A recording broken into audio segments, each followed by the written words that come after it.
So first off, I'd just like to thank you all for actually showing up to this last class of HPS200. Some of my colleagues told me that if I put these lectures on YouTube, I would be speaking to a totally empty room, that nobody would show up. So thank you for proving them wrong. I see, when you go to the exam tomorrow, you'll see there's a lot more people in this class than have showed up to this room, and that's perfectly understandable. But I think, yeah, there's like 40 or 50 of you in this room right now, which is about how many I would expect if I was just putting the slides online. So I'm very pleased that you've actually shown up for this. I think it's very much to your benefit to have shown up, so, but it's also to mine, so thanks. Okay, so on the exam essay question, just a couple of notes. People were asking about the specifics of this and what exactly our expectations will be. So just in terms of the length of the thing, so probably you want to write more than one page. Please write double spaced, but probably we're looking at more than one page for your answer. The whole thing is worth 20 points. It's a substantial portion of your final marks. So 3 or 4 pages double spaced should be plenty. Feel free to write more than that if you feel the need, but that's around the length I think that we're expecting. If you use those 3 or 4 pages well. Some people have a tendency to, under stress, write absolutely everything that they can remember about the course in the hopes that some of it will be relevant to their question. I don't recommend that you do that, because what we're looking for is that you've got a thesis in this thing and that you've defended it. Right? So it's just the same basic problem as the final essay, where what we want is for you to have some idea that you can present some evidence for. And the evidence should largely be drawn from the course material to show us that you've been listening and understanding. But if you want to bring in stuff from outside of that, that's fine as well, so long as it's clear what you're arguing and you make a good case for it. So those are really the things that we're looking for here. There's 20 points in total, and here's roughly the rubric. I'm not going to give Andrew, I'm sorry, Andrew, I'm not going to give you much more than this in terms of what the expectations for this essay are, because I take it people will have a wide range of different ideas and ways of defending those ideas. I don't want to say that there's just one answer to this question, of course. The whole course was built up around the idea that there's a variety of worthwhile answers to the questions, large-scale questions, but here's roughly the rubric. So if you get 18 to 20 points on this essay question, that means that you had a superior grasp of the course material. This is like 90% plus. Demonstrated ability to synthesize the course content and make a clear argument. So that's not just regurgitating what I've said, that's being able to show the marker that you've deeply understood the content and that you can say something intelligent about it, which is really hard. Like, it's not a trivial task. So if you've done no preparation for this, I'd suggest you do some. It's not a good time for construction work to be ongoing. Anyway, okay, so that's at the top end. So you've shown us that you've understood a whole bunch of the course content. You've shown us that you can not just understand it, but synthesize it to have deeply digested it and turned it into an idea that you can manipulate in your own head. 15 to 17 is the range of B to A. That's where you've shown that, maybe not to that level, but you've shown nonetheless that you've got an excellent grasp of the course material, you're understanding the material that's been presented, and you use some examples to argue effectively for a thesis. That's where I think most people will probably end up in that range, between sort of 15 and 18 kind of thing. And you just have to show us that you got the idea and that you can argue for a thesis. 10 to 15 is that you had at least a thesis and that you brought at least some evidence to bear on it, and that you grasped something of the course materials. Relatively few people, I think, will fall into this category, and almost none of you will fall into the 0 to 9, where you show us no evidence that you've been following along with the course. You show us very little evidence of having an idea about the main question, and that kind of thing. So to get similar to the sort of standard marking in the humanities, very hard to fail, but also very hard to get the very top. This is how we end up marking on ill-defined questions, questions for which, I could produce an answer and I would think it's pretty good, but that doesn't mean it's the best possible answer. So we always leave a little bit of room for an answer that's better than the one we would have thought of. Any questions on that? Any questions on the structure or content? Well, I can't tell you about the content of the exam. I can tell you a little bit of the content of the exam. It is cumulative. I'm not asking any detailed questions from the first half of the course, but you should know the big ideas from the first half of the course. Yeah, so I said that there was just one short answer question before. Actually, that was incorrect. There are one or two other questions on the exam from the first half of the course. But it's not like, what year did E.O. Wilson publish his book on sociobiology or anything like that. It's the big ideas of the course. That's what I'm really hoping that you took away from this, is a couple of big ideas, a couple of interesting examples to help you think. And if you can show us that you've got that, then that's all we're asking for. Yeah? Anything further on any questions about the exam? Yeah? How many marks is I don't recall. I'm sorry, I don't recall. I think that this exam question or the essay question is not the majority, but it's the largest by far. So there's 10 multiple choice. There's the essay. Let's see if I can reconstruct this. I think there's 2 short answers worth 5 apiece, so it's 40, and then a couple of definitions. Is it?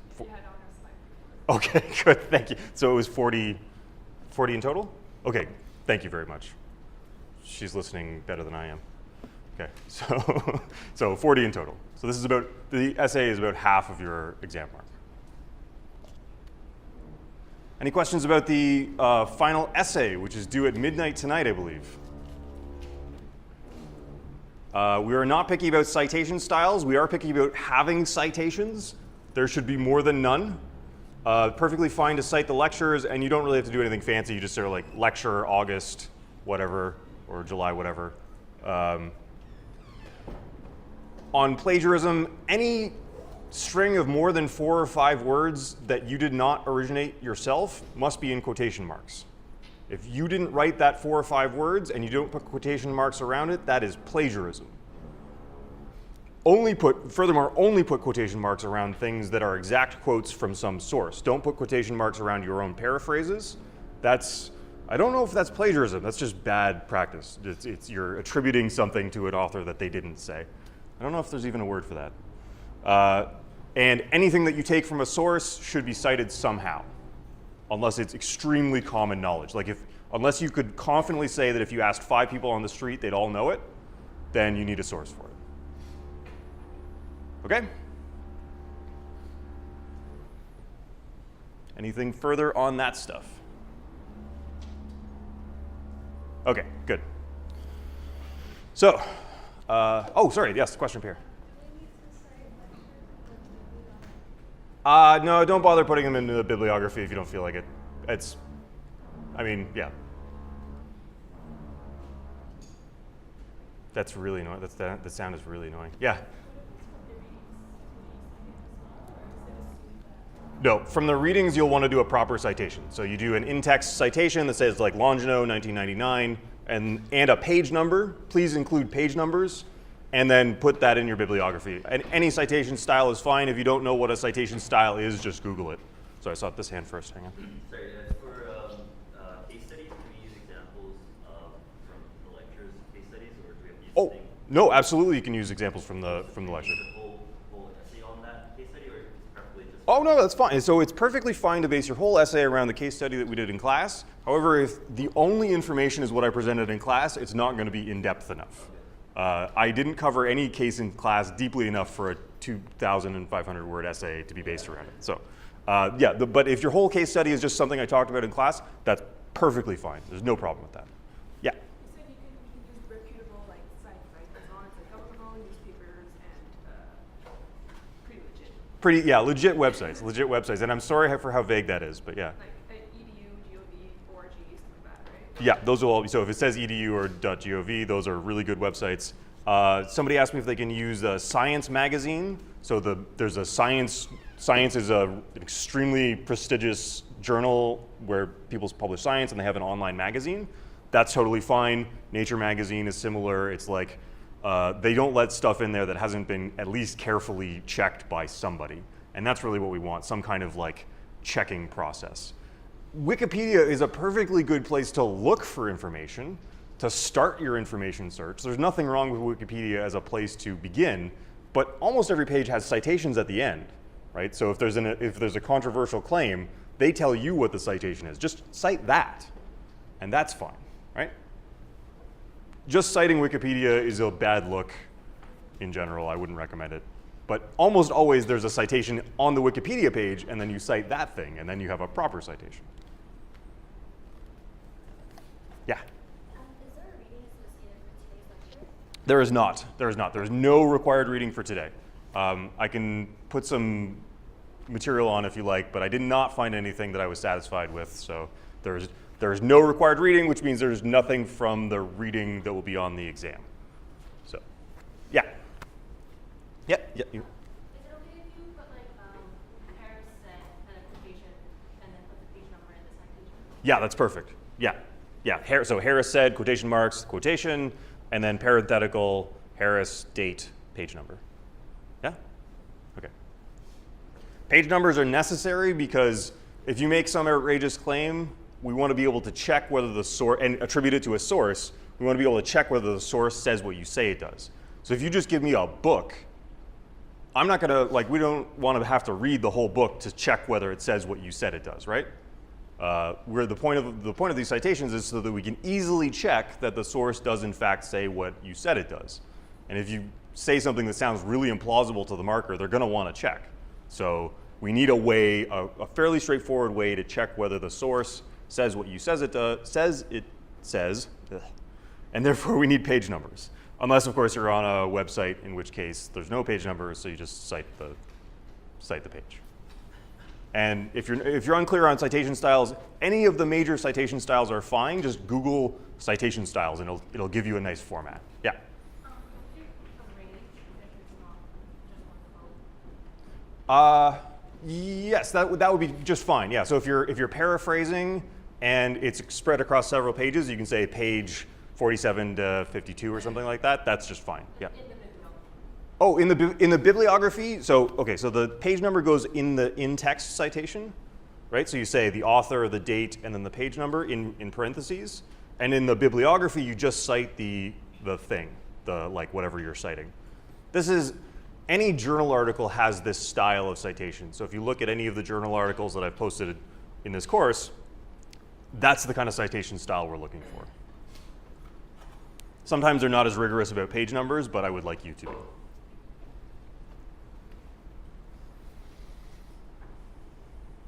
Good. Any more? Okay. Good.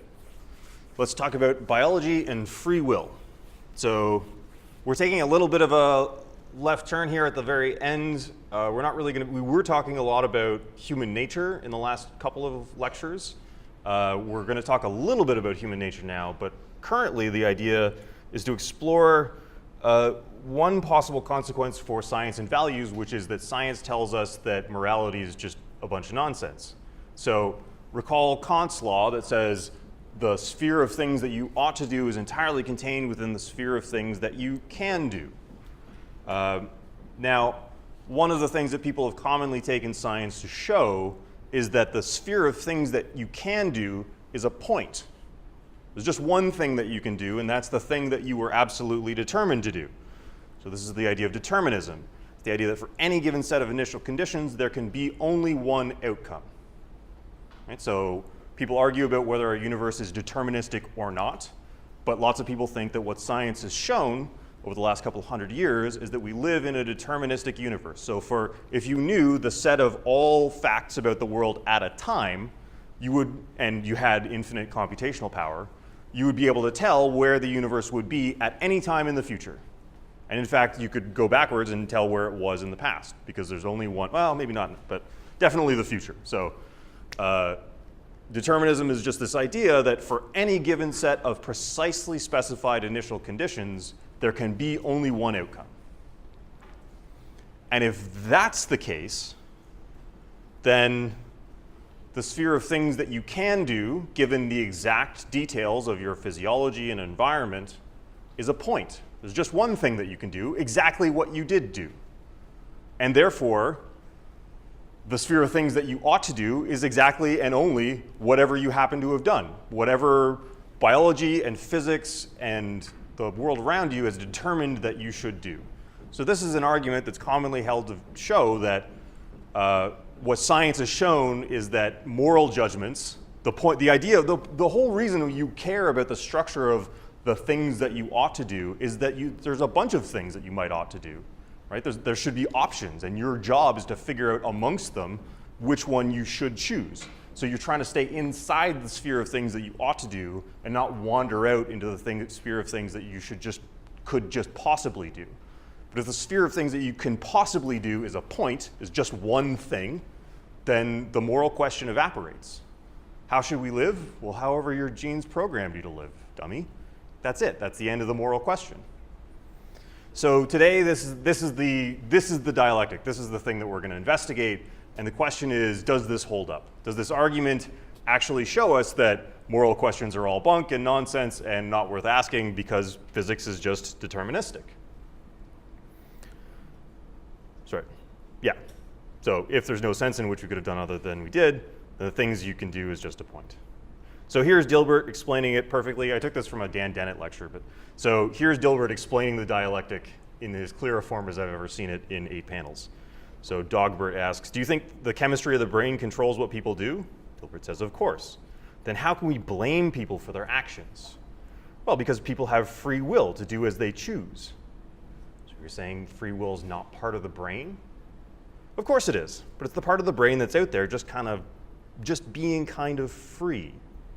Dogbert replies, so you're saying the free will part of the brain is exempt from the natural laws of physics? Obviously, otherwise we couldn't blame people for anything they do. Do you think the free will part of the brain is attached, or does it just float nearby? Shut up is the reply. Okay, so this is essentially the argument for what's called hard incompatibilism. So, sorry. Essentially the argument against any kind of moral responsibility for humans, that is, don't worry about morality. That's not a thing you can concern yourself with because essentially you've only got one option. It's the option of whatever caused you to do, whatever your biological process is, it caused you to do exactly what you did, and therefore you had no choices anyway. So you have an illusion of being free, of making choices, of doing things that as you please rather than some other way. But that's really just an illusion thrown up by your brain so that you don't lose interest in life. Like, if you didn't have that illusion, you would be bored to tears and you wouldn't survive and reproduce. So evolution equipped you with this illusion as sort of hardwired the illusion of free will into you.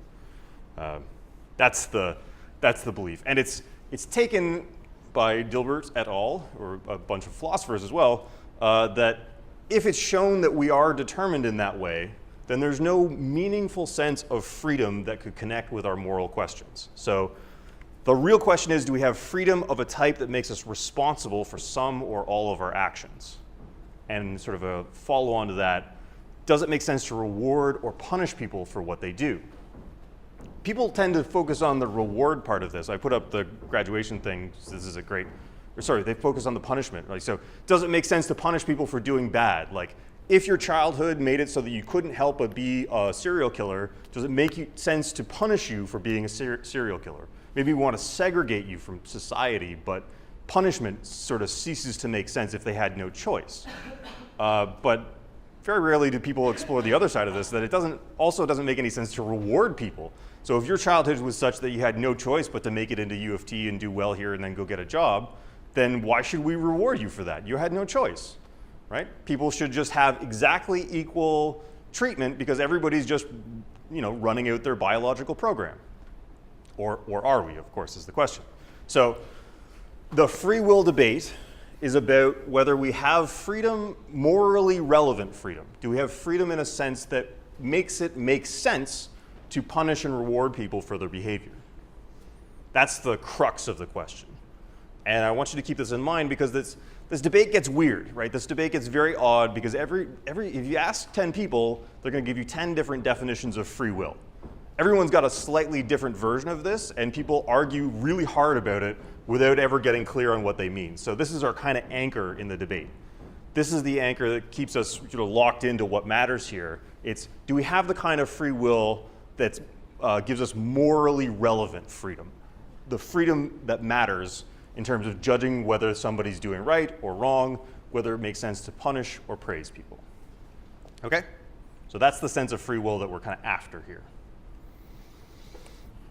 So when you ask people, so this is I'd like to just briefly do a nice, philosophers have, for millennia, philosophers have debated this and been like, here's clearly what people think about it, without actually kind of testing it. So now we've got some really nice, but in the last sort of 20 years, philosophers have gotten more interested in the psychology side of this. So now we've got some reasonable empirical data about how people actually feel about this question about determinism and responsibility. So here's Nichols and Knobe, the cognitive science of folk intuitions. It's a lovely dismissive phrase, but so here's the scenario. So they gave people these 2 different scenarios, I think 3 different scenarios, and then asked them questions about it. So imagine a universe, universe A, in which everything that happens is completely caused by whatever happened before it. This is true from the very beginning of the universe, so what happened in the beginning of the universe caused what happened next, and so on, right up into the present. This is just determinism, right? One thing, one initial condition, one outcome. For example, one day John decided to have French fries at lunch. Like everything else, this decision was completely caused by what happened before it. So if everything in this universe was exactly the same up until John made his decision, then it had to happen that John would decide to have French fries. Okay, so universe A, deterministic.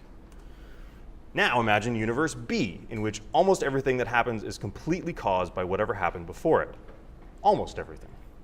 The one exception is human decision making, which would be weird, to be fair. It would be weird if we were the one and only exception to this rule, but for example, one day Mary decided to have French fries at lunch. Since a person's decision in this universe is not completely caused by what happened before it, even if everything in the universe was exactly the same up until Mary made her decision, it did not have to happen that Mary would decide to have French fries. She could have decided to have something different. Okay, so universe A, deterministic. Universe B, deterministic except for human decisions for some odd reason. It's not specified. These are just scenarios that they gave to the subjects in the psychology study. Now, in universe A, a man named Bill has become attracted to his secretary, and he decides that the only way to be with her is to kill his wife and 3 children. He knows that it's impossible to escape from his house in the event of a fire. Before he leaves on a business trip, he sets up a device in his basement that burns down the house and kills his family. Is Bill fully morally responsible for killing his wife and children? About 72% of people said yes. Screw Bill. He should be punished to the fullest extent of the law. He's fully morally, not just that he should be legally punished, he's fully morally responsible for burning down his house, killing his wife and children. So 72% yes are denying the Dilbert inference, right? The Dilbert says, if you're determined, then you're not responsible. How else could you be responsible? A solid majority of people, and I would add that a solid majority of professional philosophers when interviewed say the same thing, that yeah, Bill is responsible. Okay, so competing intuitions here, right? When Dilbert was saying it, it probably sounded pretty plausible. Yeah, if you're determined, then you're not free. Most people disagree with that. So given these scenarios, most people will say, yes, despite the fact that Bill was in universe A, which is completely deterministic, he was nonetheless fully morally responsible for his actions. So that's just a fact about what people think. I mean, 72% of people could be wrong, of course, but that's what the majority of people say. Okay, just a bit of psychology to sort of set the stage.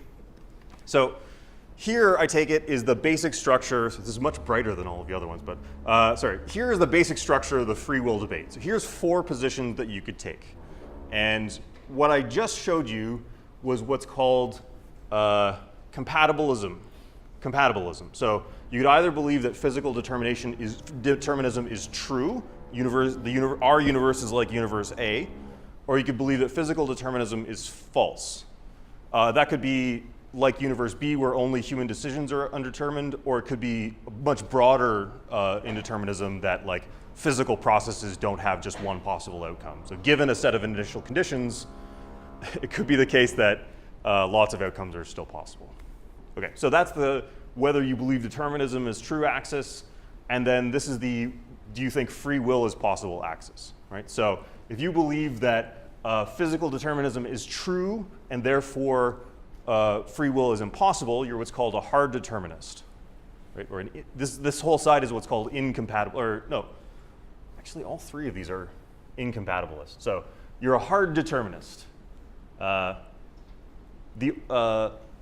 Similarly, if you believe that free will is possible and that the universe is indeterministic, so it's the case, usually libertarians believe, so this is libertarianism about free will, what they believe is that humans are a kind of exceptional case, that we have a kind of causal freedom that no other physical system has, probably because of consciousness or a soul or something like that, right? So they typically believe that, I mean,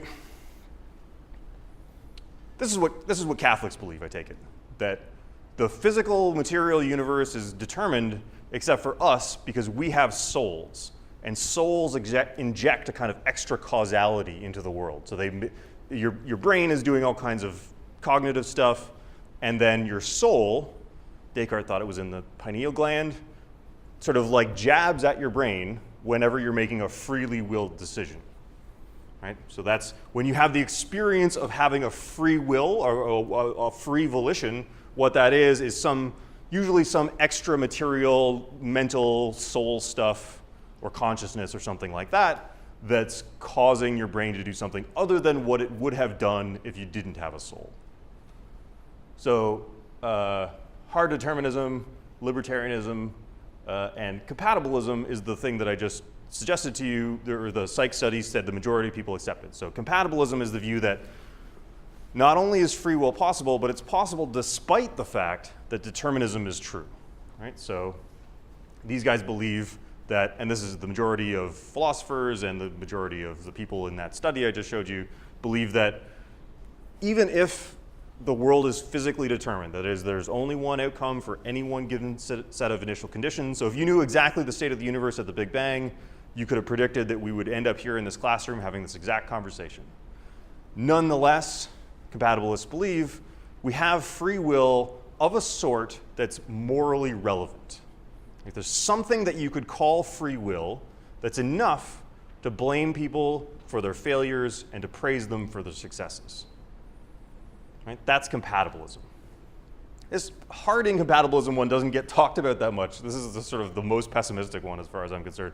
Both, they believe that determinism is false, the universe is just random, and furthermore, you're not free anyway. So you're just sort of like randomly being tossed around by the universe, and you're unfree in any kind of, you're not free in any morally relevant sense.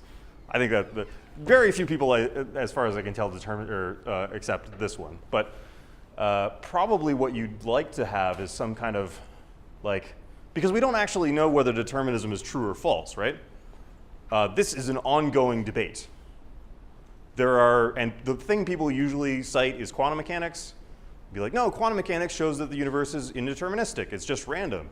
But that's one interpretation of quantum mechanics. So the Copenhagen interpretation says that we're just genuinely, truly random.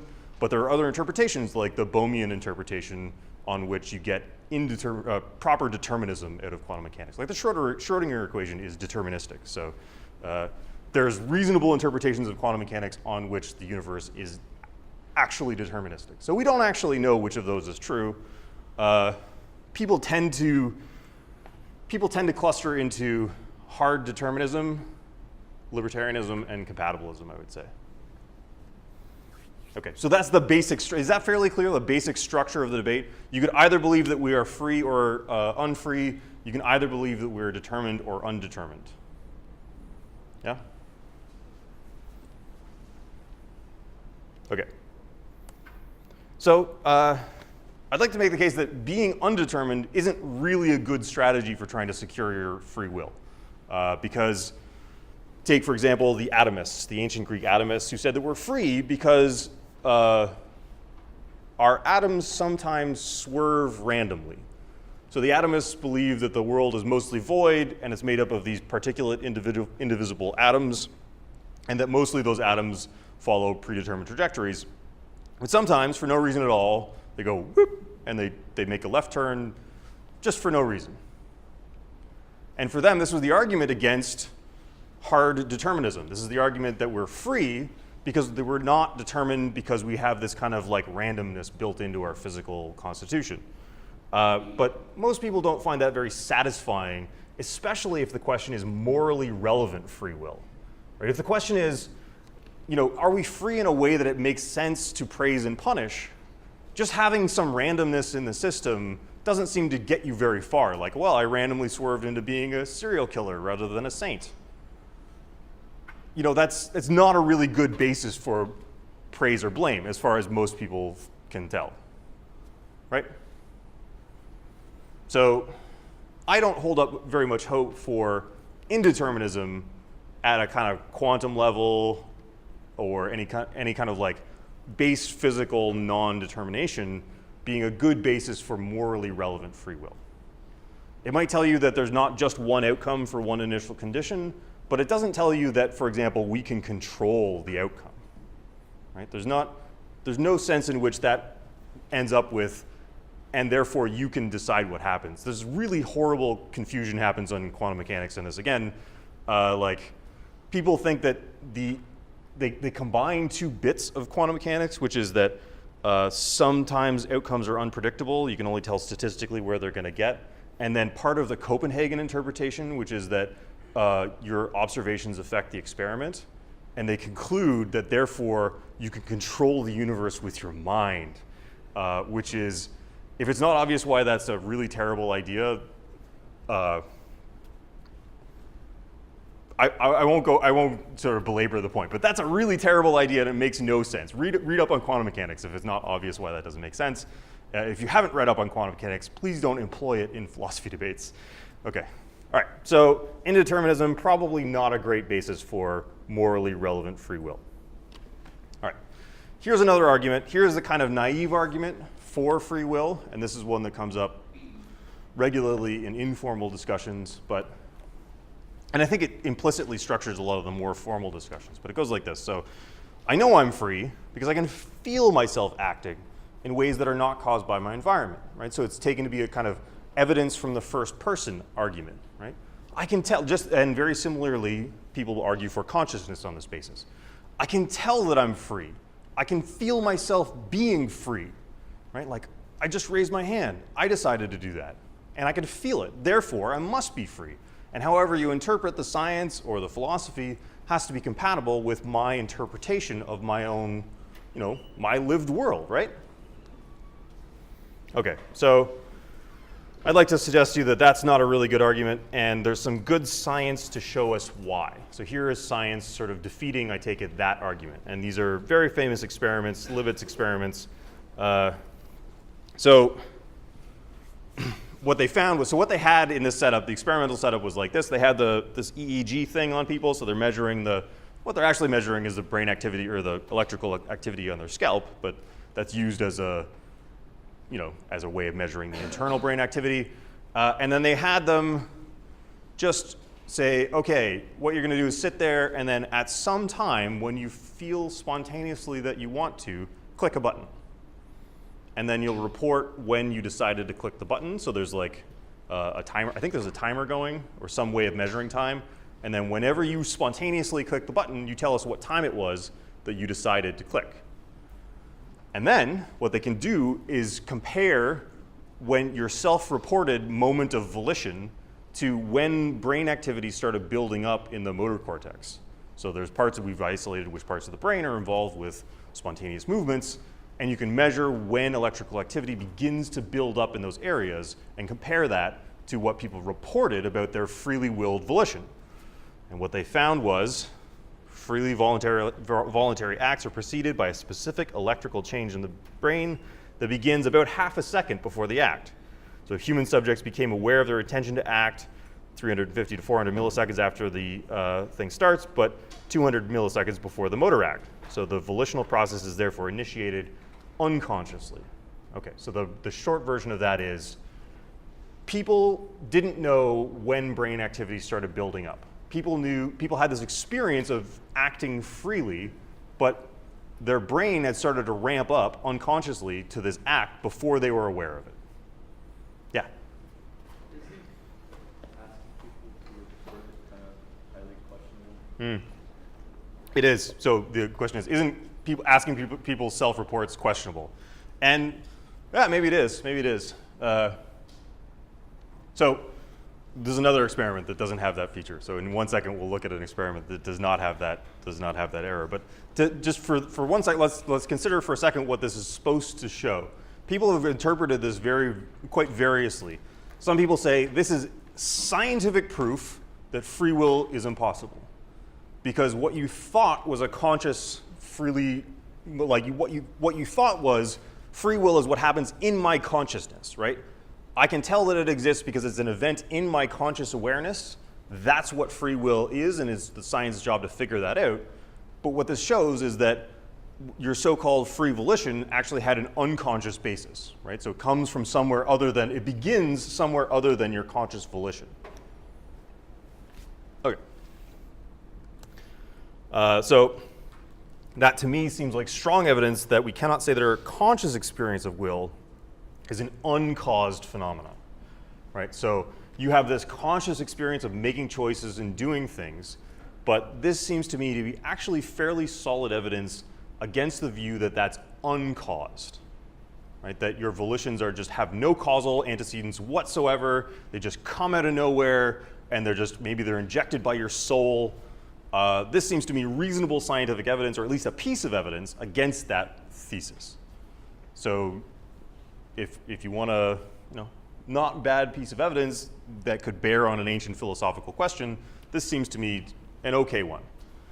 I'm going to go on to argue that this does not close off the free will debate, right? So this is decent evidence against this naive view of the will that it's just a purely conscious phenomenon, that you can tell that you have perfect access to your own volitions or something like that. But here's another case that doesn't have that nasty feature that you pointed out. So we have a simple task uncovering a postdictive illusion of choice. So subjects were asked to freely choose 1 out of 5 white circles on a screen, and then one of them lit up red. And they were asked to tell whether they had picked the correct circle. And more often than chance, people said that they had picked the correct circle. So 1 time out of 5, the statistics should be 1 time out of 5, people picked the one that lit up red, and they would have randomized it properly. It wouldn't have been just like there's always the one in the middle that lights up or anything like that, right? So people were reporting more often that they had correctly chosen the one that lit up red. And what the researchers inferred from this was that what people were doing was misremembering which one they had picked, right? So once one had shown up red, people were like, oh, that's the one I picked, despite having maybe not had a clear pick or having picked something else before. So they're believing that their free volition lined up with what happened, but they're not believing that because it did before it happened, right? What they're doing is making a choice, getting feedback from reality, and then quickly and unconsciously altering their choice, right? Yeah? If the researchers weren't watching the participants change their choice, how can they conclude that the reason why it's more than 1 out of 5 is just because they changed their choice?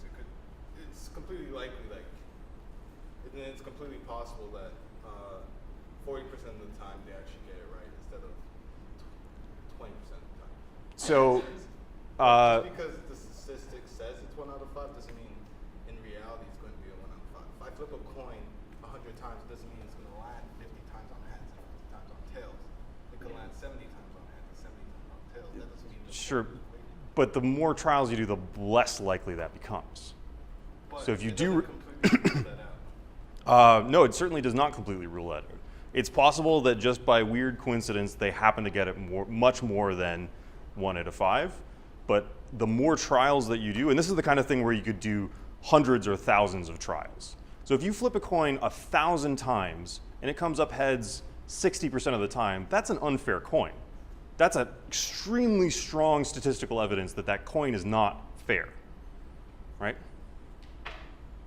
It's extremely strong statistical evidence. Because of the number of trials, the likelihood of that happening becomes vanishingly small, right? Yeah.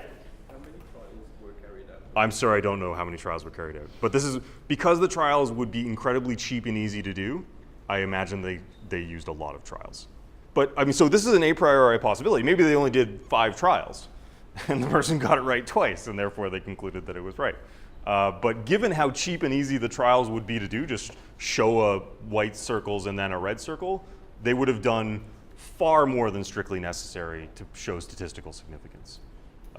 These are the sort of basic elements of the scientific method that people are reasonably good at now. So I find the thesis that people were just getting it right more than 1 out of 5 times very implausible in this case. Yeah. Yeah. Yeah. So the subjects had to choose 1 out of 5 of the white circles, right? Yeah. Did they write down which circle they chose? No. So it was all in their head. That's right. That's right. So the inference is they had an opinion, and then they revised that opinion unconsciously when they found out what the quote-unquote right answer was. Yeah. Yeah. I would see how this relates to like free will. This sort of relates to like having just bad memory. Right, right. So this relates to free will in the sense that people believed what they'd done was freely chosen, right? So if you had perfect access, so the argument we're trying to defeat here, I'm trying to defeat an argument that says, I know that free will exists because I can feel it. I have perfect epistemic access to my own conscious states, and that means that my claims to having free will is indisputable. Right. So this is meant to be a bit of evidence that shows that people's access to their own volitions and choices is not perfect. Right? That's the point we're trying to get to here. That you might think that you have perfect access to your own conscious states, but people are actually quite unreliable in this sense. Yeah. But if the argument is if you have perfect access to your volition, you have free will, just by proving you don't have perfect access to your volition doesn't prove you don't have free will. That's right. That's exactly correct. I'm going to spend the second half of this lecture arguing for another sense of free will. Okay. Yeah, yeah. Okay, just one more bit of evidence for you on people's judgments being influenced by unconscious. This is just to show that people are unreliable narrators of their own mental processes. That's all this is meant to show. So, and even when they're doing rational judgments, and even when we're doing this most central rational action of making moral judgments. So students this was done in a field, and students were brought, and what they would do is spray fart spray into a trash can a couple meters away. So they'd spray this like sulfurous farty smell, and then they'd have a student sit down and ask them moral questions like, how wrong do you think it is to have sex with or marry your first cousin? How wrong do you think it is for someone driving 1.5 miles to work when they could have walked? How wrong do you think it is to trick people into being on film for a documentary?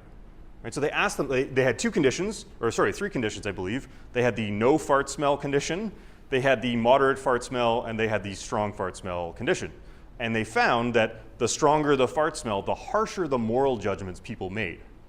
Right? So if you're exposed to a foul odor, they found, people would be more morally judgmental. They'd say, it's terrible to have sex with your first cousin. That's wrong. And if there was medium fart spray, they'd be like, that's kind of gross. I don't like it. And none, they would be like, whatever. Okay, so it wasn't that dramatic. But they showed statistically significant increases in the harshness of people's moral judgments when they were exposed to a foul smell. Right? And this is just to be a bit of evidence that these seemingly, it can feel like these processes are totally transparent to you. Like, I know what my reasons are. I know why I think things are right and wrong. My judgments are perfectly transparent to me. But it's the psychology literature. This is just a funny example because it has the word fart in it. But there are a million psychology studies that show people's judgments can be influenced by factors of which they are totally unconscious. Right? So if you think that your rational processes are completely within your own sort of like ability to see and understand, psychology has bad news for you. It doesn't look like that's the case. It looks like we're easily manipulable along a bunch of dimensions that are unconscious. So if the argument is, I know I'm free because I can feel it, well, you also know what you think about having sex with your first cousin because you can feel it, but we can manipulate that in the lab or in a field with a trash can. Okay, so I don't recommend free will as just obvious. I don't recommend the argument that I am obviously free because I feel that I'm free, because we are unreliable narrators about our own mental states, about what causes our own judgments. Yeah? Does each student participate in all 3 trials or just one? I don't recall. I don't recall whether students participate in all 3 trials or not. I feel like if you participate in all 3 trials, the previous trial will affect your. Absolutely, yeah. So if they ask you the same question 3 times in a row, yeah. There's another question up here. Yeah.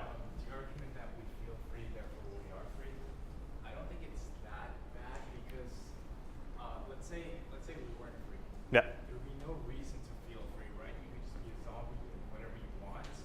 Psychologically, evolutionary, it doesn't make sense to even have the illusion of free will. So perhaps the only reason we have this illusion is feeling of freedom. So we are actually free. Okay. So if you didn't hear it, the argument was, if we weren't free, why would we feel free? There doesn't seem to be a good evolutionary reason to feel free. Yeah, I mean, you could cook something up though, right? So what is the feeling? What does it feel like to feel free? What does it feel like? You feel powerful. You feel on top of things. Yeah. I mean, kind of my view on this would be, if you don't know what causes you to feel free, you can't say that you have to feel free. You have to actually be free to feel it. Like, I don't think we have really a reason that we know why we feel free. I mean, I'm not sure that we know, but I mean, but if the argument is like there's no explanation except the actuality, then we have to either explain it away or explain it in terms of the actuality. I mean, I think you could cook up reasons. I think you could cook up reasons why the illusion of free will is better than not having the illusion of free will, because sometimes it's important for you to mobilize all of your resources to a project. And sometimes it's okay to just give up and be fatalistic or something like that, right? So sometimes you're in control of a situation in a concrete sense, and sometimes you're not. And it's important to mobilize as many of your resources as possible in those situations where you have control, and to take it easy when you don't have control. So maybe the feeling of being free is evolved to tell you, I'm in control now. Now I gotta like dig up everything I got, like give me a big shot of adrenaline, get all my calories, into my bloodstream, get my blood glucose up and get ready to fight or whatever, fight or flight or whatever. And that's your body's signal. Like the feeling of freedom is just your body's signal to say, give me lots of calories right now because I'm gonna need them. Something like that. I don't know. Yeah, more comment, yeah. I don't think I understand your definition of free will. Because for me, like, the definition that I feel free, therefore I am free, is true enough. So what's your definition? Well, I have not yet advanced the definition of free will. I think that there are a variety that could be worthwhile.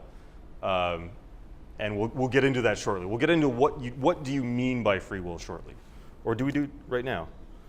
Yeah, okay, so that was just the moral of that story. Yeah, here we are. So, what do you mean by free? What do you mean by free, and why does it matter? And there's at least a couple different, this is what I said at the beginning. You ask 10 different people, and they'll give you 10 different definitions. And if the feeling of freedom is sufficient for you, then congratulations, you're free. I'm not sure that that qualifies you for moral praise or blame, though. Just having the feeling of freedom might not be sufficient to say that you were blameworthy or praiseworthy. Does that sound right to you? Right, so if the object of the game is to ask, do we have freedom in a morally relevant sense, then just having the feeling of being free is probably not sufficient for that. Because you can be tricked. What I just tried to show you with those experiments is that you can be an unreliable narrator of your own experience. That you can have experiences produced in you that don't have much rational basis in reality. And presumably blaming and praising people is something that's supposed to have a kind of rational basis in reality, rather than just like, well, he was having a good time when he did it, so therefore he's either blameworthy or praiseworthy. So philosophers have gone in every direction that you can imagine. Pretty much any definition of free will that you can think of, some philosopher or other has defended it as the one true vision. Here's just a couple, though. So perhaps to be free means just this, that you could have done otherwise than you actually did, in some sense.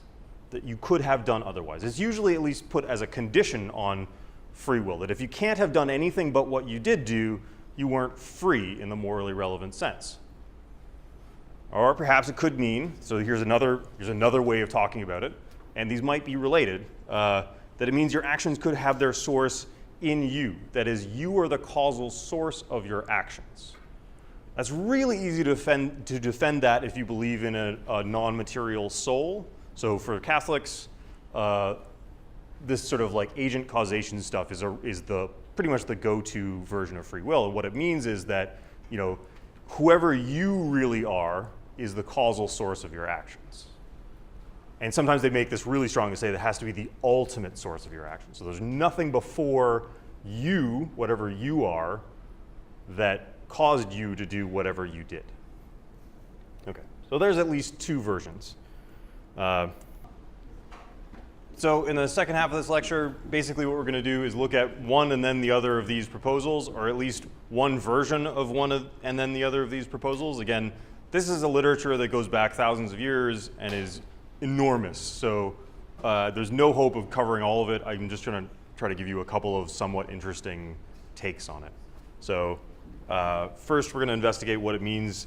What could you mean by could have done otherwise? So it's commonly held that for an action to be freely willed, there must be some sense in which you could have done otherwise than you did. And if you don't have that, then it's not free. Right? If there's only one outcome that could have possibly come about, then in what sense could that possibly have been a freely willed action? There's this really famous paper called Alternate Possibilities and Moral Responsibility, where famous philosopher Frankfurt argues that this is in fact false, that there are cases where you would say that somebody's free, but in which they could not have done otherwise than they did. So here's the scenario. So Jones has resolved to shoot Smith. Black has learned of Jones' plans and wants Jones to shoot Smith. So Black is in favor of the Smith shooting plan. But Black would prefer that Jones shoot Smith on his own. However, concerned that Jones might waver in his resolve, Black secretly arranges things so that if Jones should show any sign at all that he will not shoot Smith, Black will be able to manipulate Jones in such a way that Jones will shoot Smith. As it goes, as things transpire, Jones follows through with his plans and shoots Smith for his own reasons. No one else in any way threatened or coerced Jones, offered Jones a bribe, or even suggested that he shoot Smith. Jones shot Smith under his own steam. Black never intervened. Okay, so this is supposed to be a case, they call these Frankfurt cases. This is supposed to be a case in which Jones could not have done otherwise. You can imagine, if you want to make this kind of science fiction-y, you can make Black into like an evil demon or an alien or something that can read Jones's mind, has perfect access to Jones's internal states, and perfect control over Jones should they want it. Now they want Smith dead one way or the other, but they prefer if Jones does it themselves, right? So no matter how this scenario, the setup is supposed to be that no matter how this scenario goes, Jones was gonna shoot Smith. Jones could not have done otherwise than to shoot Smith. Right? So there's no alternate history, given this setup, there's no alternate history in which Jones fails to shoot Smith.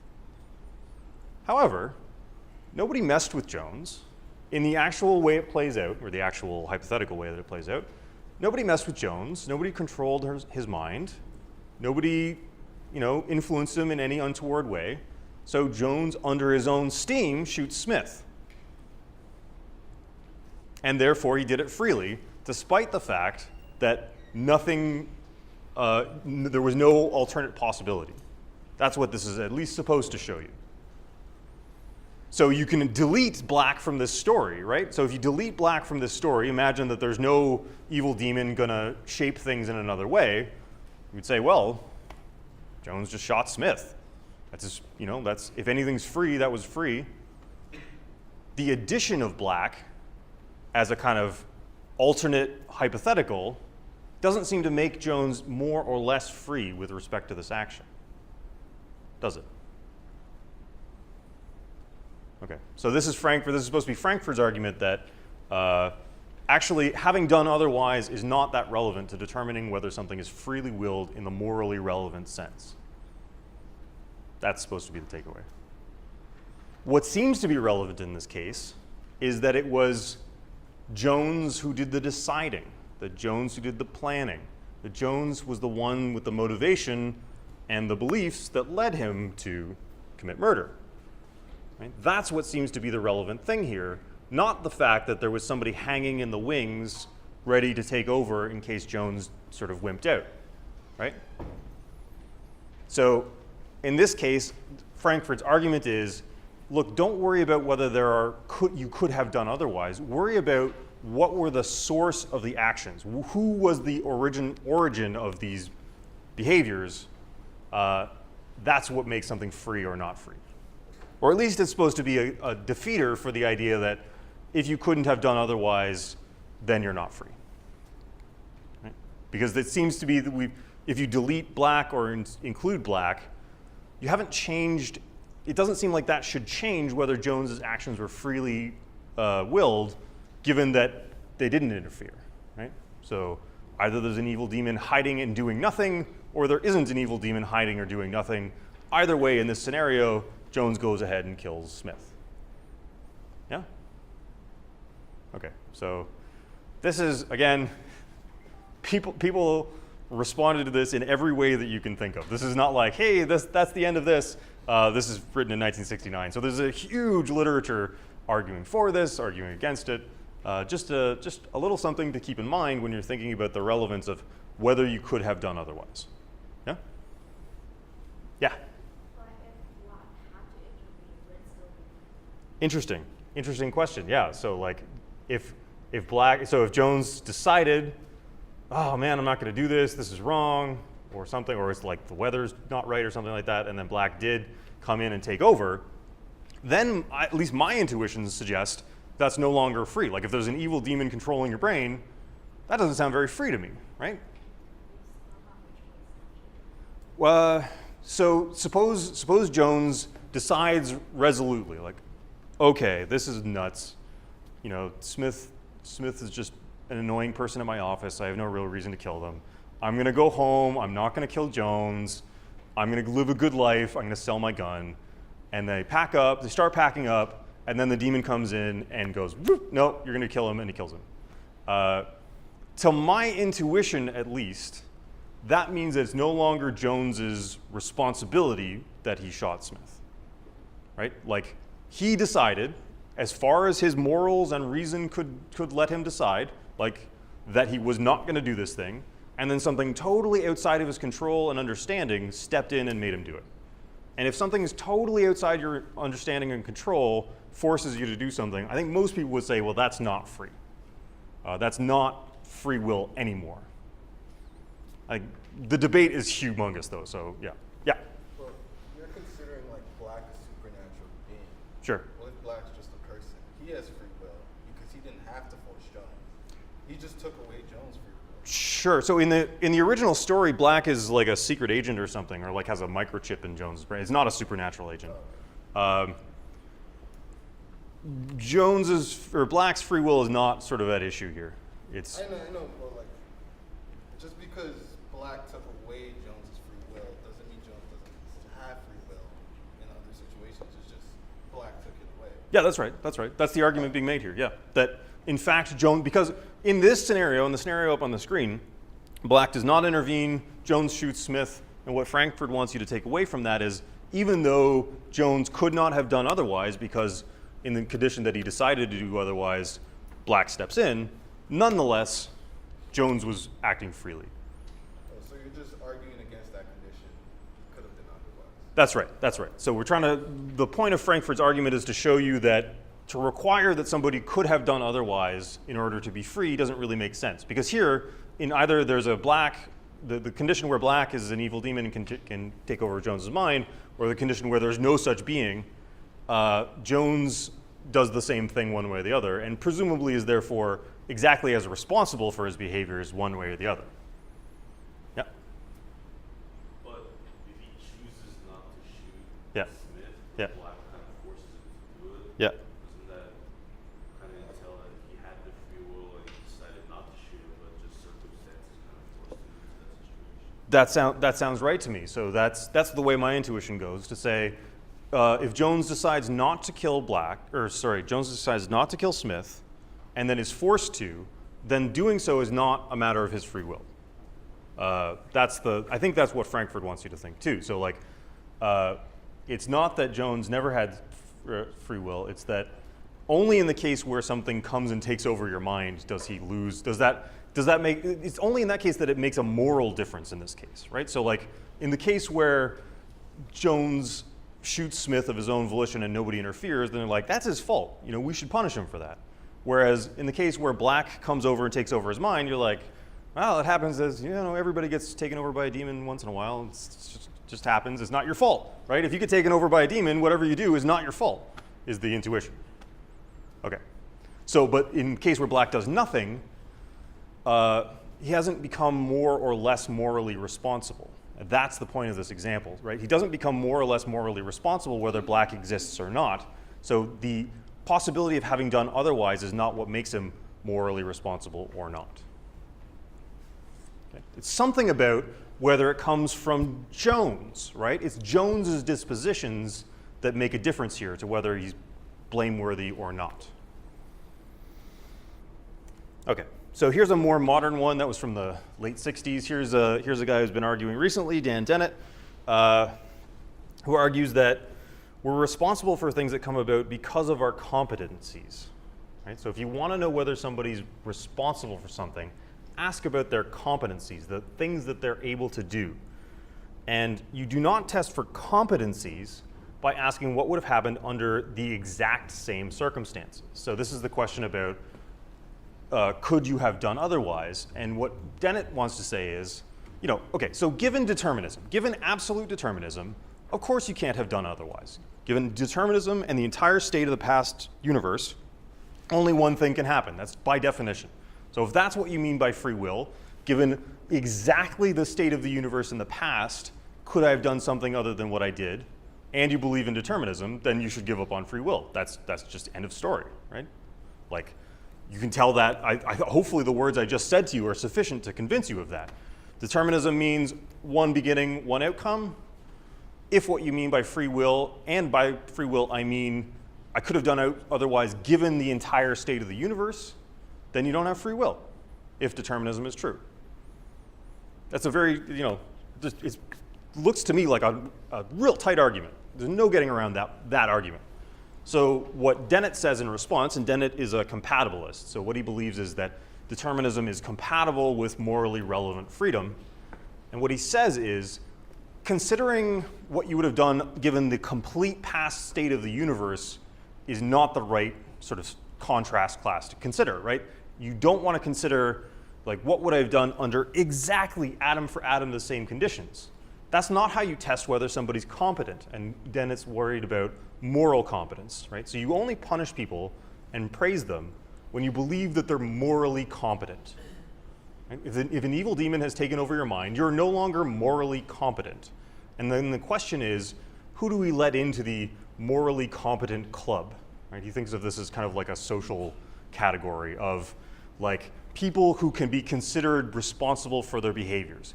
Babies don't get to be in the morally competent club. People without functioning brains don't get to be in the morally competent club. People with mental illnesses that are so severe that they have no control over their own actions are not in the morally competent club. So you can't blame them for things, and you can't really praise them for things, right? But to tell whether somebody's morally competent, you don't ask whether they would have done what they would have done under exactly the same circumstances, right? To test competencies, what you ask are about what people would have done under a range of similar circumstances. So here's the example. You've got two programs that can play chess. And what we want to know is which of these are the better chess playing programs. We're not talking about moral competence here. We're talking about competence at playing chess. Now, you got a couple of options for how you're going to test which is the better chess playing program. You could either have them use the exact same, you know, scenario, the exact same settings, the exact same seed numbers. So like presumably they've got some kind of random number generator or pseudo-random number generator that you give a seed number to. So you could actually either give them the exact same seed and have them play presumably the exact same game 1,000 times. Move for move, the exact same game. And the same program will win 1,000 times. That's one strategy for testing their competence. Here's another strategy. you have them play 1,000 slightly different games. You give them different random seed numbers, right? You give them slightly different initial conditions. Now you have 1,000 different games to judge their competence by. Which of those strikes you as a better test of their competence? Exact same, slightly different. Dennett thinks it's obvious that the case where you're doing 1,000 slightly different games is a far better test of your competence than just watching the same game play out over and over again 1,000 times. Right? If you want to know in general which of these is a better chess playing program, your question is not, the good question to ask is not who would have won under exactly the same conditions. The relevant question to ask is who would win under a variety, a range of slightly different conditions. Yeah? It makes sense that like the second one has competence, but like doesn't the first one test better for like free will? Because like if we look at the second one, it looks like we have free will and we don't. Right. So this is the question is, isn't the second one's clearly a better test of competence, but isn't the first one a better test of free will? I would say this is not supposed to be a test of your free will.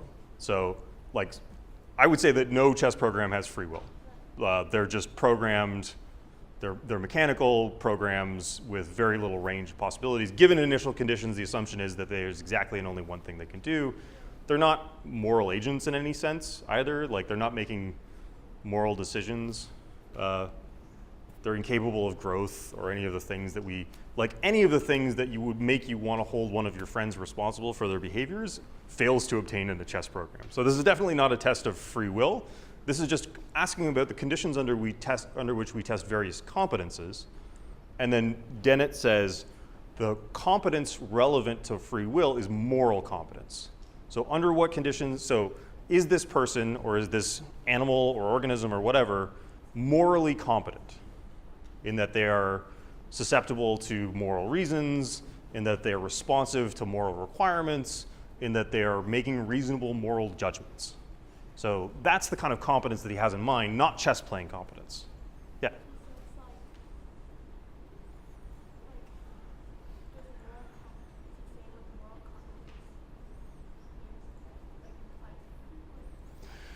So Dennis got a strategy here which is a bit odd. He says forget about the word free will, because mostly what people get latched onto a particular way of understanding that notion, right?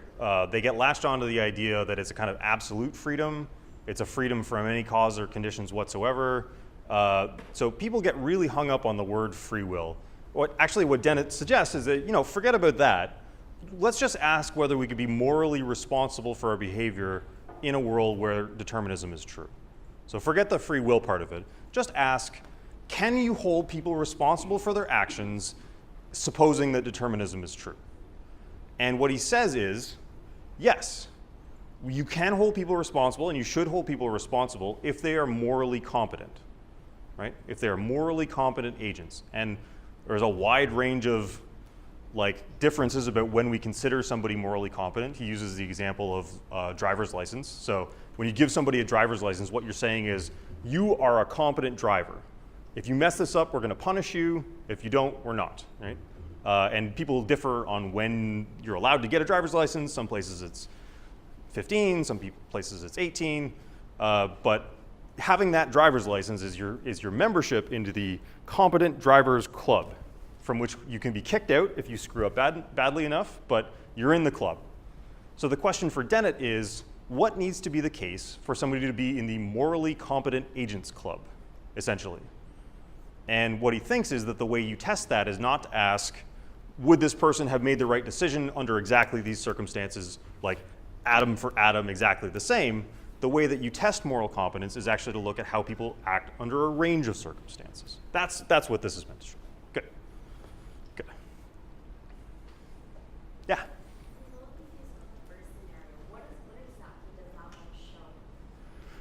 So the first scenario, have two chess programs play the same game 1,000 times.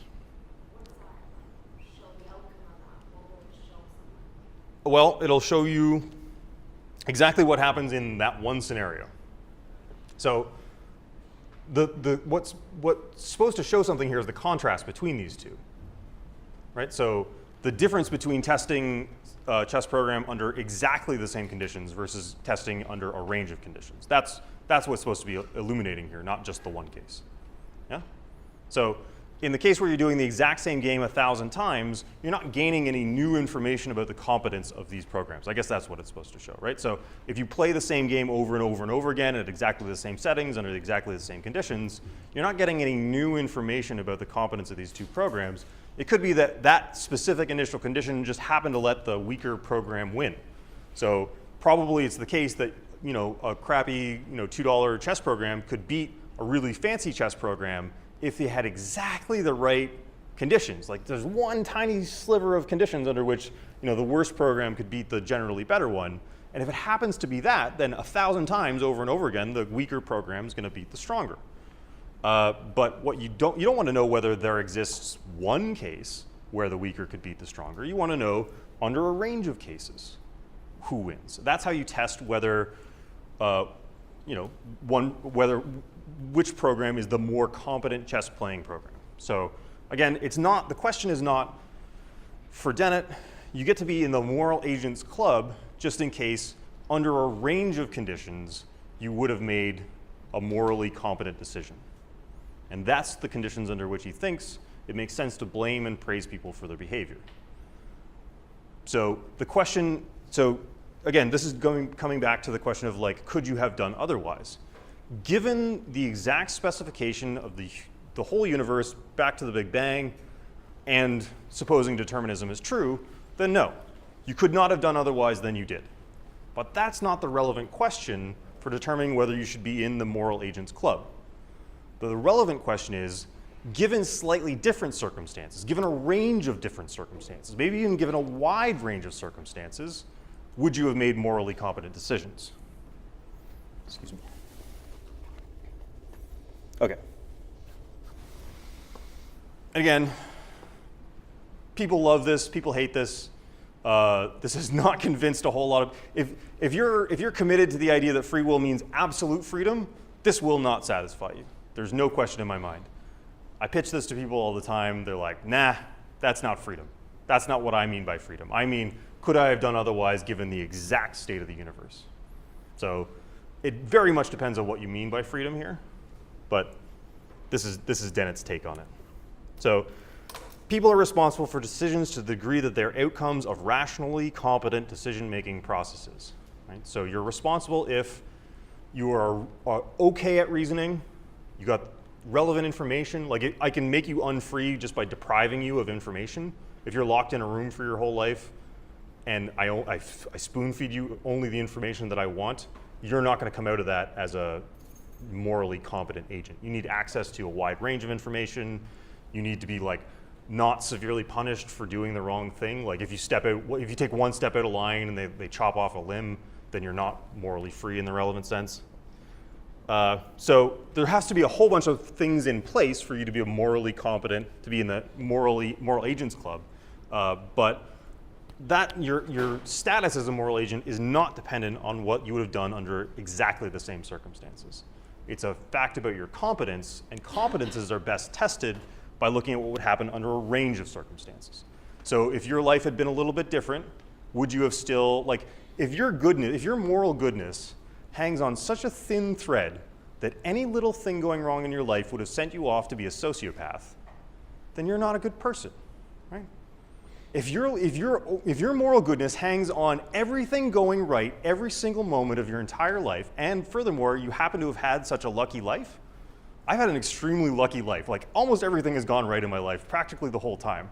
But if that's the only circumstances under which I can be a good person, I'm not a good person, am I? Right?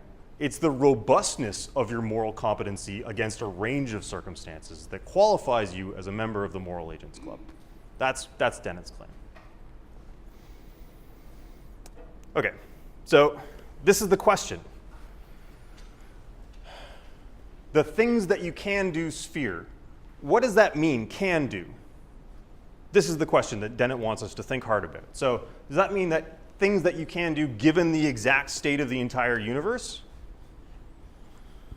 Does that mean things that you can do given the approximate state of the universe? That's quite different, isn't it?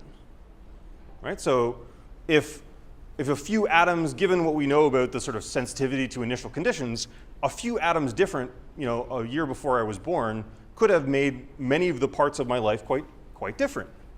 So given that, what can I do? What could I have done given a few atoms differently in my mom's womb or something like that? Right? That's a much larger sphere than given the exact state of the universe. And you could ask about wider spheres as well. So things that you can do given your biology. And I'll finish off by talking a little bit about sort of the sphere of things that you can do biologically speaking.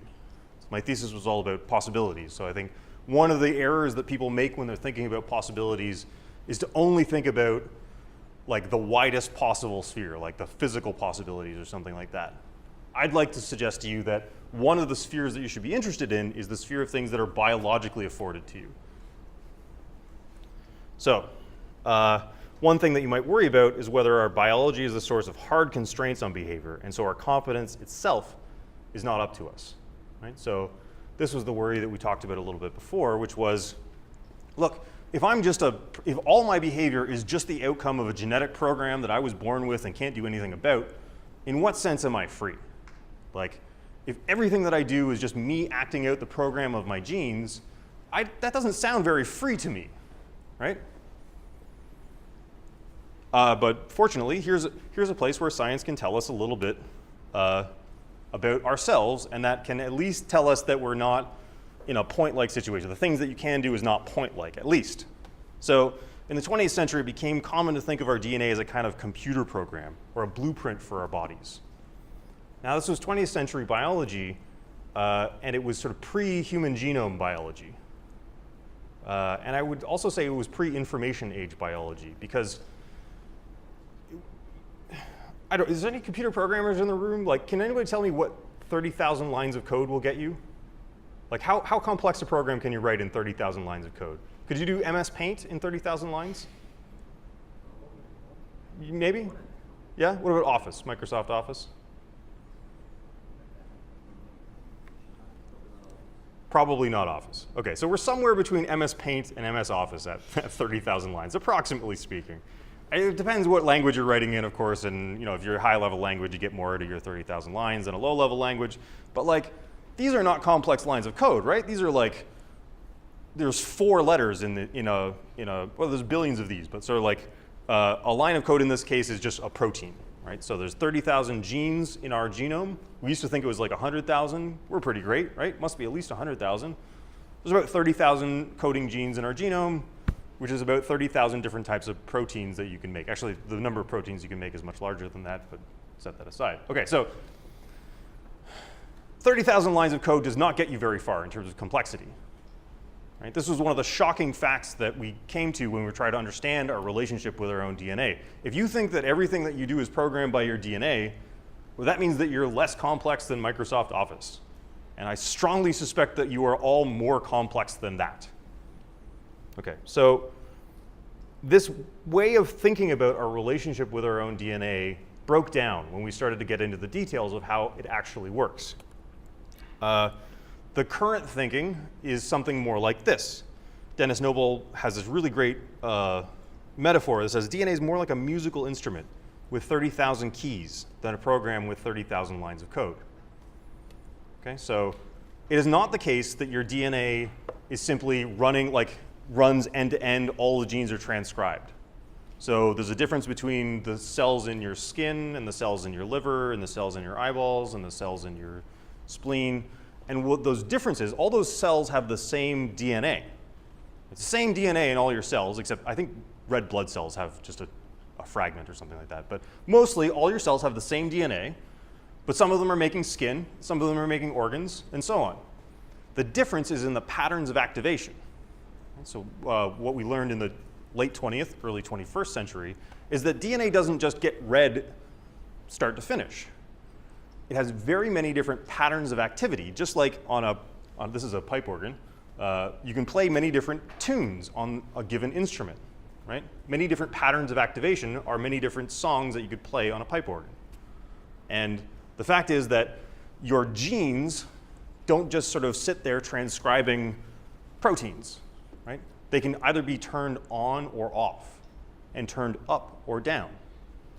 Furthermore, they act in cascades. So there's what's called gene regulatory networks. So the activity of one gene will either upregulate or downregulate the gene of another, or the activity of another gene, which upregulates or downregulates the activity of another gene, and so on and so forth. So these genes are regulating each other's activity. They are not all turned on all the time. They're not turned off all the time. There's an enormous range of different patterns of activity that your genome can engage in. Furthermore, you could change those over your lifetime, right? So there's a variety of epigenetic mechanisms that have been discovered, like methylation patterns. So along your DNA, little methyl groups get inserted, get latched onto the DNA strand, and those act like punctuation on your genome, telling it to usually to downregulate a certain gene. So if you want to say, okay, this gene is okay, but like ease it up a bit, a methyl group will tell it to downregulate the amount of transcription that gene undergoes.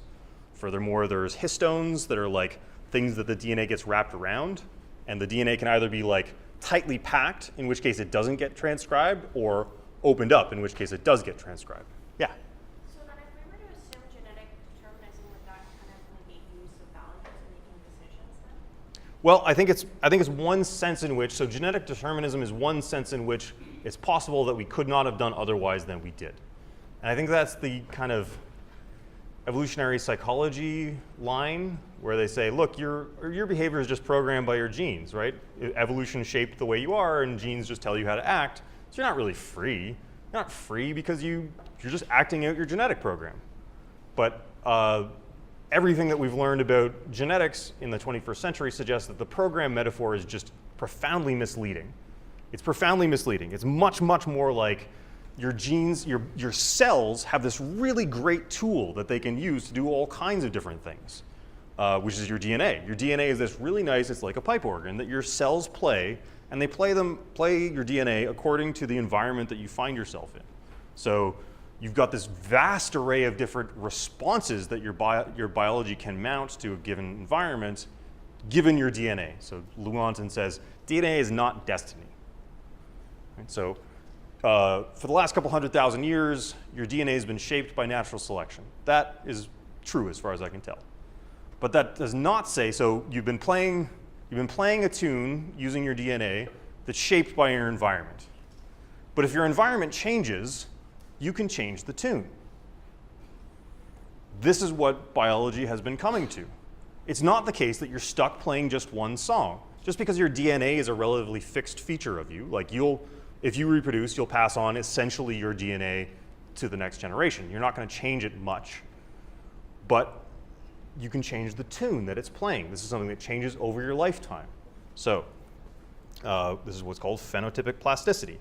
So all humans share more than 99% of our DNA. We share like 98% with chimps. Right? So we have almost all identical DNA, practically identical. It's different in a bunch of, like 99% of 4 billion base pairs is still substantial variation, but like it's almost all the same. But despite that, there's a huge amount of variety in the type of bodies people build. So these people are all Olympic athletes. There's a fascinating series of these pictures showing the different body types of extremely highly trained people and how their bodies differ widely, right? So you can go to the gym and make yourself a different body, right? Or you can sit at home reading books and build yourself a different kind of brain. Like you can change who you are to an amazing degree, and the changes are adaptive. That is, it's not just random variation and whoever doesn't die gets into the next generation. It turns out organisms are amazingly good at using all of these potentials that we have to fit our environment. So the sphere of things that are possible for you given your DNA. So this is the condition that we're considering now. Given your biology is only one thing possible for you. And everything that we've learned in biology in the 21st century, in the late 20th century, suggests that the sphere of things licensed by biology is huge. You can change the tune.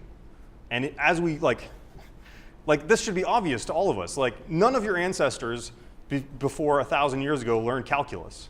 Probably all of you were forced to learn at least a little bit of calculus. Did you have genes to learn calculus?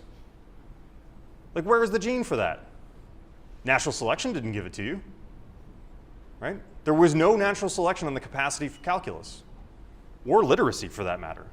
Like, you go back more than about 5,000 years, there was no literacy because there was no written words. 5 or 10,000 years, sorry, but like, you know, so there's no genes for being literate.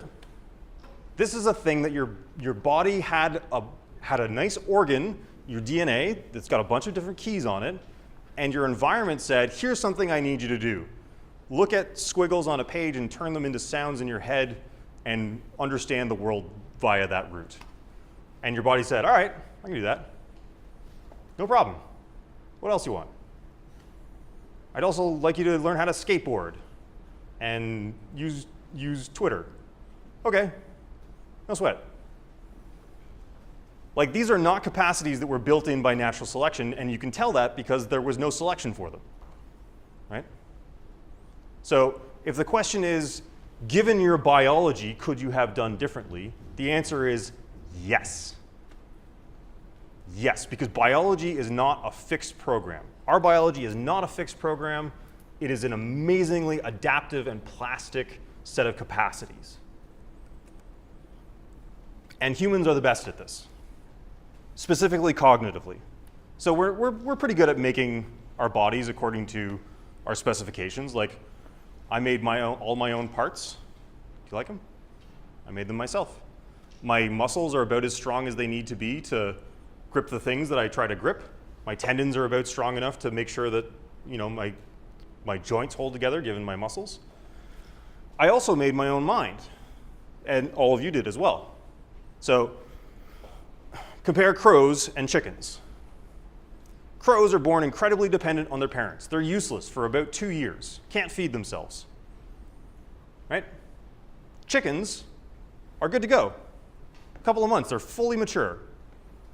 But crows end up having incredible capacity for problem solving. They're incredibly adaptive cognitively, right? You give them a completely novel problem that no crow has ever seen before in the history of crows, and they can figure it out. About to the level of a 7 to 10-year-old human being, right? They're about that smart in terms of just their problem solving. Their linguistic capacity is not as good, but just concrete problem solving, crows, ravens, because they have this long period of being kind of useless, they end up, at the end of their life, being amazingly plastic and adaptable. A gazelle is born, hops off, and it's a gazelle. You know, like it just runs off, I'm a gazelle, the end. Okay. Now humans are born some of the most helpless babies around. We are useless for like 20 years. Not useless. I don't know. Child labor shows that we're not useless for that long, but we're incredibly dependent. We're so helpless for so long, and it takes us literally decades before your brain reaches full maturity, like at least 2 decades before your brain has got to an adult stage of maturity. And why? Like, why would we go through this? How is it that we took over the planet when we're so useless for like a quarter of our life? Well, the answer is that uselessness is built in. That is not a bug. That is a feature, right? Because you had to build your mind yourself. You had to build it from scratch. And you built it according to the environment that you found yourself in, right? You did not come out pre-programmed to deal with the African savanna, fortunately for you. You came out with this humongous space of possibilities built into you. And you had to extremely labor intensively, and your parents had to help you along, or whoever raised you had to help you along to build your mind yourself. And for my money, that's what makes you free. That you built yourself in this deep, deep way. Now, did you build yourself completely from scratch? Well, no. I mean, you used a bunch of words that somebody fed you. You picked up bits of culture that you found around you. Like, it's not completely from scratch. So you're not ultimately free. If you're not free in a way that's like completely unconstrained by anything. That much I can't defend for you. But you are unique on this planet as humans for being self-making in a far deeper way than any other organism. So, given your biology, could you have been different? Yes, in a profound and amazing way. So, given determinism and an exact specification of the universe, no one could have done otherwise than they did. I think that's just by definition. That's just understanding the definition of determinism tells you that. But given just your DNA and the general features of the environment, you could have developed in many ways. And to the extent that you're responsible for your own development, I suggest to hold you responsible morally. So Frankfurt, the guy from before, has got a sort of semi-account of what he thinks free will is, and I sort of slightly endorse this. So we all have first-order desires like wanting food. That's a first-order desire. I would like to move myself towards a thing that's food. And he calls that free action. So free action is moving towards things that you want. So good. Second-order desires are desires about our first-order desires. So I have a second-order desire. I wish I enjoyed veggie burgers as much as I enjoy beef burgers. I wish I wanted to be a vegetarian. You know, like, I wish I had the desires of a vegetarian. I think I'd be a better person. You know, I have a lower carbon footprint, and you know, I'd be less judged by my vegetarian friends and all that stuff. So for a variety of reasons, I have this second-order desire about my first-order desires. I wish that I had the desires of a vegetarian. And for Frankfurt, free will is when you can shape your own first-order desires. So when you get to decide what you want, that's a will that's been freely constructed, something like that. Now, of course, things determine which second-order desires you have, like social pressure from my vegetarian friends is one of the reasons why I have this second-order desire. So, again, we're not ultimately free on this picture. Not ultimately. But we're free enough if you are the kind of thing that can shape your own mind, shape your own desires, and in this context of this course, I think I can reasonably say that you can build your own frameworks, right? So think about first-order facts, facts about the world. Think about second-order facts, facts about how you see the world, the paradigm through which you engage with the world. You're free, I would suggest, to the extent to which you can alter your own frameworks, to which you can make them explicit, you can criticize them, and you can restructure them according to your ends. That's a kind of freedom. Is it free will? Well, probably if you came into this class with a very strong opinion about what free will means, that's not going to satisfy you, and I respect that. That's fine, but I think this is a worthwhile kind of freedom to think about. That is the freedom to make yourself into something, and our biology allows it. We've got a culture that kind of allows it. Like, there's not just one kind of person that our culture thinks is okay, so that's helpful. And to the extent that you're able to do this, to the extent that you're an author of your own character, your own desires, and your own perspectives, I propose to hold you morally responsible in the sense of being praiseworthy and blameworthy. That's what I would suggest. Okay, so to sum up, if by free will you mean your impression of freedom that guarantees that you're uncaused, then there's probably no such thing. There's probably no such guarantee. Well, only in the case where you want to relate it to moral will. Right. If by free will mean you could have done otherwise than what you did under exactly atom for atom the same circumstances, probably that won't work either. But if by free will you mean a capacity to shape your own mind in ways that aren't determined by your DNA, combined with the basic facts of the environment, then I would suggest that there is some hope. Okay. So that's more or less the end of the course. I didn't tell you how to live a good life, I'm sorry.